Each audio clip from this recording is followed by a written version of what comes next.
বাণিজ্য চুক্তির মাঝেই এবার ভারতকে বিরাট ধাক্কা আমেরিকার।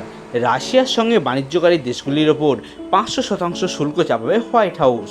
সম্প্রতি মার্কিন সংসদে এই সংক্রান্ত বিলে অনুমোদন দিয়েছে মার্কিন প্রশাসন।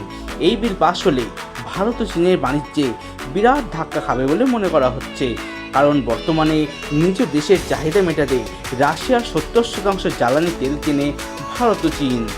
সম্প্রতি এই তথ্য প্রকাশ্যে এনেছেন রিপাবলিকান সেনেটর লিন্ডসে গ্রাহাম। একটি সাক্ষাৎকারে তিনি বলেন, এই বিলের উদ্দেশ্য হলো রাশিয়া ও ইউক্রেনের মধ্যে চলা যুদ্ধ বন্ধ করা। কোনো দেশ যদি রাশিয়ার থেকে পণ্য কেনে তবে তাদের ওপর চাপানো হবে এই শুল্ক। আমেরিকা মনে করে ভারত ও চীনের এই জ্বালানি তেল কেনা রাশিয়া ও ইউক্রেনের যুদ্ধে পুতিনের ব্যাকবোন হিসেবে কাজ করছে।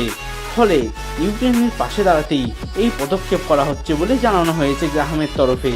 তার দাবি অনুযায়ী আগামী আগস্ট মাসে এই বিল সেনেটে পেশ করা হবে বলে আশা করা হচ্ছে। ইতিমধ্যেই 84% সমর্থন পাওয়া গেছে বিলটির পক্ষে। উল্লেখ্য, আমেরিকায় ক্ষমতায় আসার পরই রাশিয়া ও ইউক্রেন যুদ্ধ থামাতে তৎপর হয়েছেন মার্কিন প্রেসিডেন্ট ডোনাল্ড ট্রাম্প।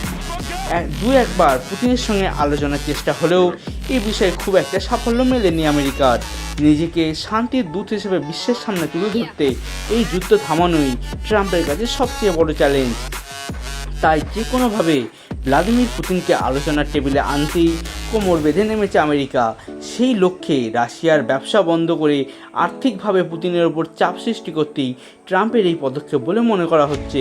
তবে একদিকে যখন 500% শুল্ক চাপানোর তোড়জোড় চলছে, অন্যদিকে তখন ভারতের সঙ্গে বাণিজ্য চুক্তির একেবারে শেষ ধাপে পৌঁছে গেছে নয়াদিল্লি ও ওয়াশিংটন।